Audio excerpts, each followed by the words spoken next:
निर्वाण मोहाजित संग दोषा अध्यात्म नित्या विनिवृत्त कामा द्वंद्वी मुक्ता सुख दुख संगई गच्छन्ति मूढ़ा परम भयम तत।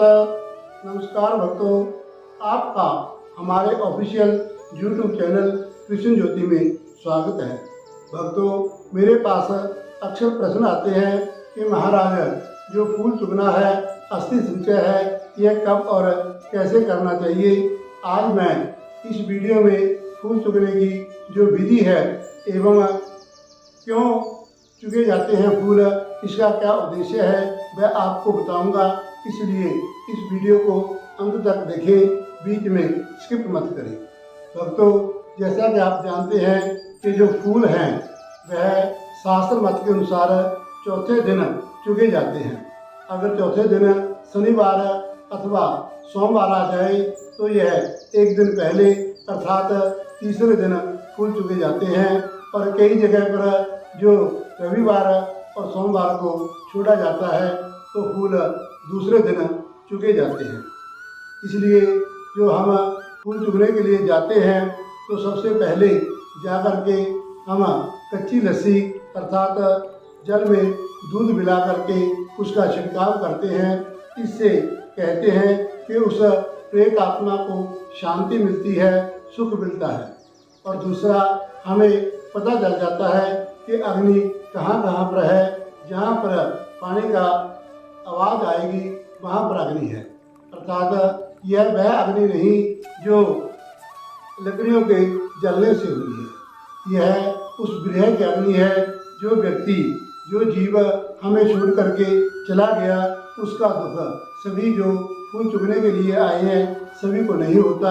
उसमें द्वेष करने वाले अथवा शत्रु भी मिले होते हैं, कुछ लालची होते हैं। इसलिए जो दुखी होते हैं वही वास्तव में आपके बंधु कहे गए हैं। उसके बाद जो फूल चुगना है वह क्रिया प्रारंभ होती है। तो सबसे पहले हम फूल चुगने का महत्व बताते हैं। फूल क्या है? उस व्यक्ति के जो सत्कर्म हैं वह फूलों के अंतर्गत आते हैं। हम हाथों से, पैरों से, दांतों से अथवा मस्तक से सत्कर्म करते हैं। हाथों से दान आदि करके, पैरों से तीर्थ यात्रा आदि करके और वाणी से अच्छा बोल करके एवं मस्तक में दिमाग से अच्छा सोच करके जो हम कर्म करते हैं उनको ही फूल कहा गया है। इसलिए फूल चुगते समय हमें यह 4 प्रकार की जो अस्थियां हैं उनको इकट्ठा करते हैं। उसके बाद जब हम फूल चुगते हैं तो व्यक्ति हमें उस मृत आत्मा के जो सत्कर्म हैं वे गिनाते हैं। इसने फलाना काम मेरी भलाई के लिए किया, इसने जो दोष थे उनको छुपा करके केवल जो सद्गुण हैं उनको ही उजागर करते हैं।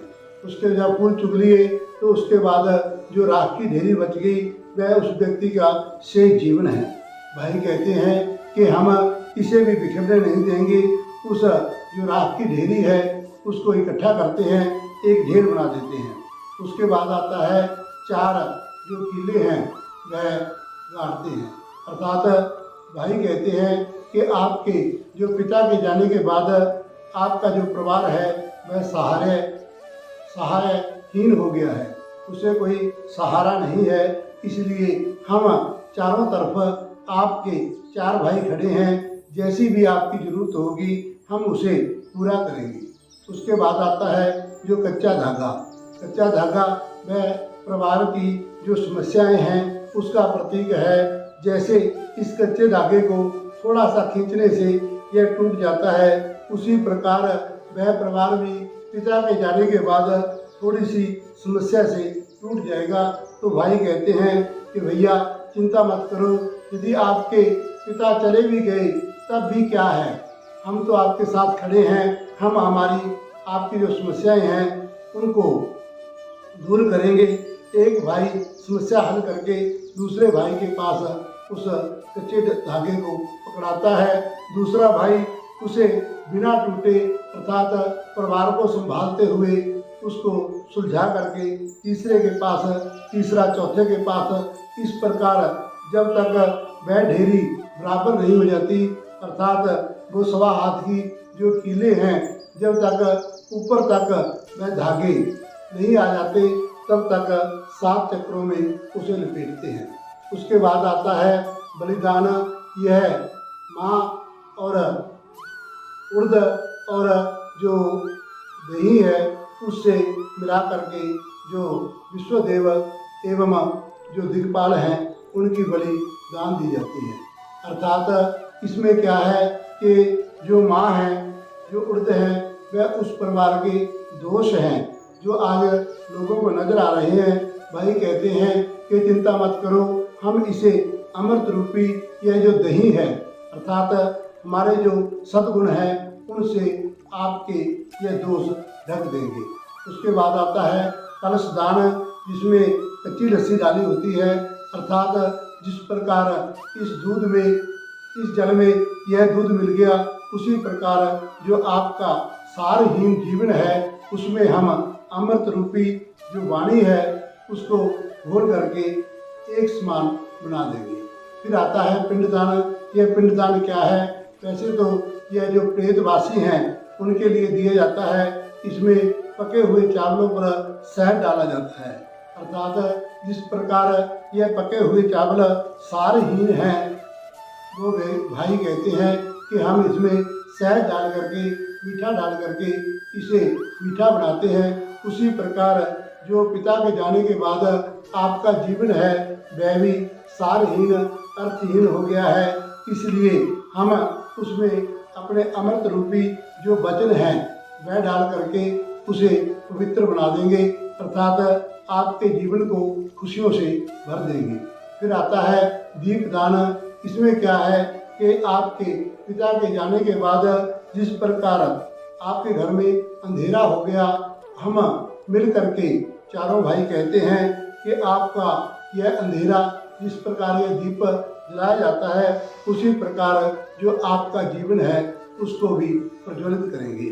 फिर आता है फूलों का धुना, जो हमने पिता के सत्कर्म इकट्ठे किए हैं, जो लोगों ने उनका एक एक कर्म बताया है कि कैसे कर्म थे, सत्कर्मों को इकट्ठा करके उसे धोया जाता है, अर्थात खंगाला जाता है। जो सर्वश्रेष्ठ कर्म है उनको अपनाना ही वास्तव में फूलों को धोना है। फिर आता है परिक्रमा।